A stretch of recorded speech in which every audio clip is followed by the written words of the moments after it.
বলছি একটু বোঝার চেষ্টা কর, আমার কথাটা একটু বোঝার চেষ্টা কর, পুরোটা শোন, তাহলে তুইও বুঝতে পারবি ঋষিবাবু এই সবকিছুর সঙ্গে জড়িত কিনা। আসানসোলে গেছিল, আসানসোলে গিয়ে খবর নেওয়ার কথা ছিল হরিপ্রসাদ মিত্রকে আজকে নিয়ে। সে বলেছে আমরা দুজন কেউ নাকি নেই।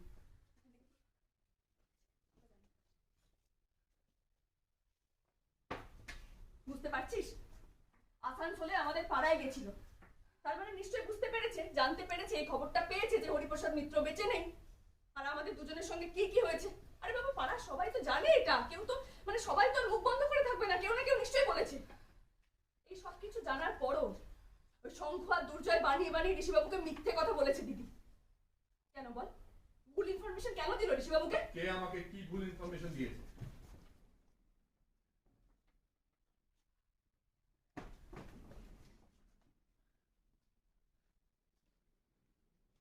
কে আমাকে কি ভুল ইনফরমেশন দিয়েছে? আরে ব্রেক,